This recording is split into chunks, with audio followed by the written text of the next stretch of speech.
परतूर डेपोच्या एसट्या ज्या आहेत ह्या खूप जुन्या झाल्या होत्या.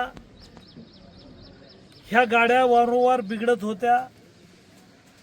सातत्यानं वर्कशॉपला गॅरेजला त्याची दुरुस्ती करावी लागत होती. 15-20 वर्षाच्या गाड्या असल्यामुळं पूर्ण खिळखिळ्या झालेल्या होत्या. परिवहन मंत्री प्रताप सरनाईक यांना मी स्वतः भेटलो. त्यांना भेटून अधिवेशन काळात मी पत्र दिलं, विधानसभेत आपल्या डेपोची बाजू मांडली. शाळेच्या मुली आहेत, सर्वसामान्य लोक आहेत, यांच्यासाठी नवीन एसट्या दिल्या पाहिजे अशा प्रकारची भूमिका सभागृहातही मांडली. मंत्री महोदयांकडे पत्र दिलं आणि आम्हाला त्यावेळेला त्यांनी 10 गाड्या दिल्या.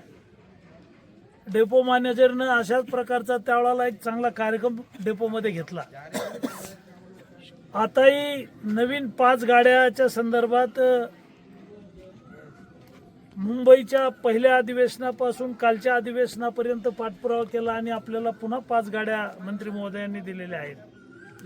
आज ह्या गाड्यांचं लोकार्पण झालेलं आहे. एक काळ असा होता की आपल्या मतदारसंघात 300 गावं आहेत. 100 गावात बैलगाडी जात नव्हती.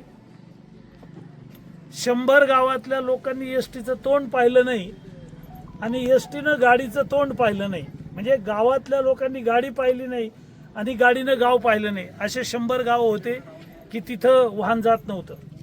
आज 300 गावात डांबरीकरणाचे रस्ते झालेले आहेत. कोण्या गावाला 10 कोटीचा रस्ता आहे, 15 कोटीचा रस्ता आहे, 20 कोटीचा रस्ता आहे. आत्ताच आपण पर्यटन क्षेत्र शंभूदेव, महादेव, नांगरतास, ओंकारेश्वर, गोखरेश्वर या रस्त्याला 15 कोटी रुपये आणलेले आहेत. वाटूर जयपूर रस्त्यावर मागच्या वर्षी 16 कोटी आणि यावर्षी 10 कोटी. म्हणजे आता एकही गाव नाही आहे की त्या गावाला रस्ता नाही. आता एसटी महामंडळाला हे काही साहेब सांगायचं काम नाही की तुमच्या गावाला डांबरीकरणाचा रस्ता नाही आणि तुम्ही आता बांधकाम विभागाचं प्रमाणपत्र आणा. सगळ्या 300 गावाला डांबरीकरणाचा रस्ता असणारा आमचा हा पहिला मतदारसंघ आहे मराठवाड्यातला की सगळीकडे रस्ते आहेत. आमचे सभापती आहेत, उपसभापती आहेत, यांना सूचना देतो की तुम्ही तातडीनं यांना कागदावर एक प्रमाणपत्र लागेल सार्वजनिक बांधकामचं, जिल्हा परिषदचं पत्र लागेल की इथं गाडी जाण्यासारखा रस्ता आहे. ते एक प्रोसिजर आहे.